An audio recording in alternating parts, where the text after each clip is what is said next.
Hi there and welcome to Lorena's Labyrinth. My name's Anna Pirelli. The comments that you see here are my views, beliefs, opinions, and sometimes they are not even my fully formed views, beliefs, and opinions. However, they are my understandings. Please do retain an open mind and reflect on any of the content and your comfort levels. If your views differ, please feel free to leave a comment. Also remember, it is possible to disagree in respectful ways. My way is not necessarily your way and vice versa. You might also find that some of the content on this playlist in regard to spiritual or universal laws, it resonates with you, meaning it feels right to you, while other laws may not feel right or they may not feel comfortable. If this is the case, the information is either not right for you or it is not right for you right now, and it might never be right for you at any given time. It really doesn't matter. As an earthy and practical person, I can put my hand up with all honesty and say that I have at different times had the same feelings about some of the content in here. And with some of them, I still have a level of skepticism within my viewpoints, but I choose to retain an open mind about the things that I don't fully understand for a few reasons. Firstly, because I believe it would be supreme arrogance to think that we all know all of the answers while we have a body.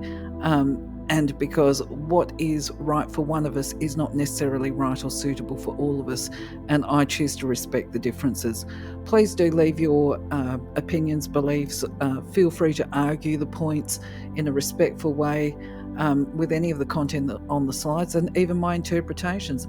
And if you feel that you can add clarity around some of the content, we would all love to see it. Thank you. For now, though, let's explore the laws.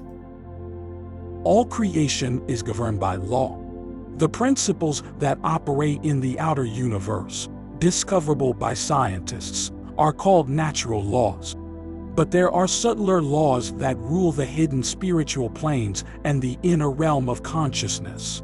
Contained within these laws, or conditions, is the true nature of matter. Knowledge of these laws has an effect upon the mental urges. Mind is the builder. Stay in full mindfulness of the application of universal law as related to self and to others, and know that in love all life is given, in love all things move. In giving one attains, in giving one acquires. In giving, love becomes the fulfillment of desire, guided and directed in the ways that bring the more perfect knowledge of self as related to the universal, all-powerful, all-guiding, all divine influence in life.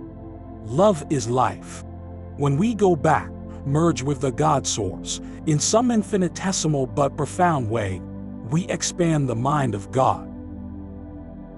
Our higher self always points the best and most perfect way, and it is ours to listen and choose or reject what we hear. It does not blame, but patiently tries again to show the perfect way, the loving way. All of creation pushes forth. We are ever becoming. Identity ever remains. Universal Law number 67. The law of perfection. This law concerns the absolute perfection of the process of our unfolding. From a transcendental perspective, everyone and everything is unconditionally perfect. From a conventional viewpoint, perfection doesn't exist. Excellence is the best we can achieve, and achieving it takes time and practice. When we understand the larger picture, we understand our role and responsibility in helping the world we live in to become more loving, giving, kinder, and gentler. When we live up to this responsibility, we expand into the perfection of our higher selves. So at a glance, I absolutely love this law. So let's unpack it by looking at the meaning of a couple of these words. For example, what exactly is perfection? And by definition, it has a few meanings, okay? It's the state of being perfect, that is, flawless or faultless.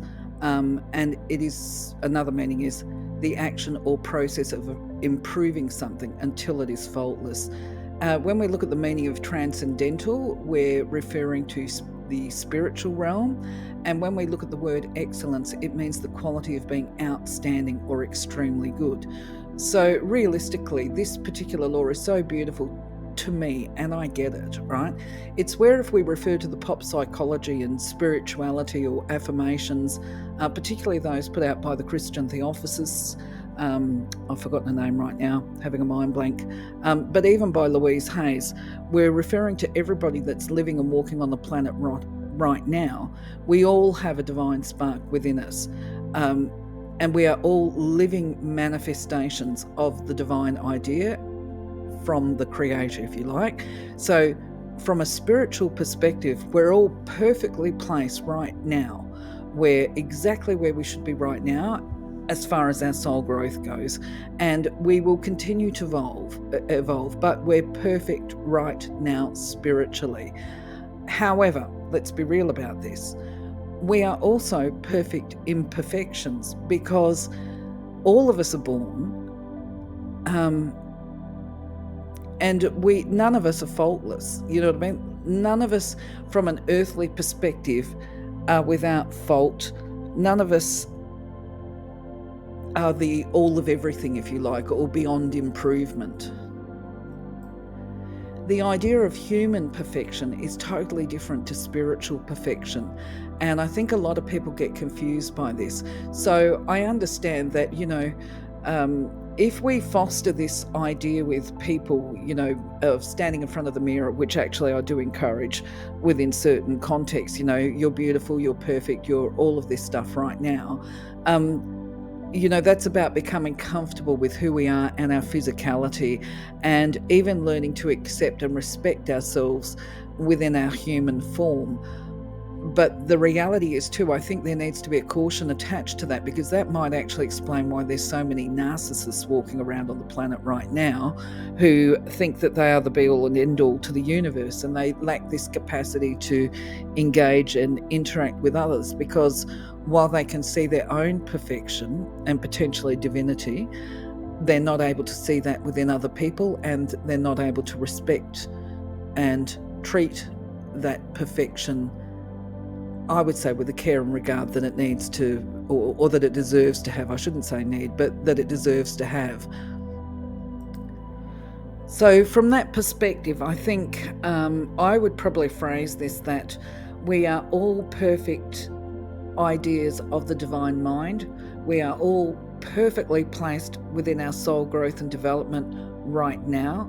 We, as human beings, are all perfectly placed on our path of growth and striving for personal and spiritual excellence. And I do agree, excellence is the best that we can hope to achieve as human beings. And at the same time, when we're achieving excellence, if we are actually adhering to spiritual law and all the rest of it, then we retain a level of humility, and we recognize the perfection that lies in others, so the divine spark. So there's also that responsibility of seeing the beauty in other people, even if their behavior is abhorrent, right? It doesn't mean that you have to put up with, when you're in human form, completely antisocial behavior or whatever, but it does mean that you can recognize they are where they are. It's actually not your problem. They will evolve at the perfect rate for them. And our responsibility lies to live up to our own expectations of what a good or decent or excellent human being is, as part of expanding our own soul knowledge pool, whatever, soul connection, strengthening the connection to the divine, that kind of thing. So yeah, look, I get this one pretty well, even if I'm not able to articulate it and express it very well to you. I certainly feel that this one resonates with me at a core level. So what about you? What are your thoughts? Would you add to this? Is there anything that you might want to add, or in as far as what might be something that we can consider here? Even what we might be able to do to strive for that ongoing excellence. I'd be open to suggestions here. Anyway, I shall leave you to ponder that thought on your own. I'm going to say thank you once again for being part of my journey. I'm going to catch you on the next video. Take care for now. Have a beautiful day. Bye-bye.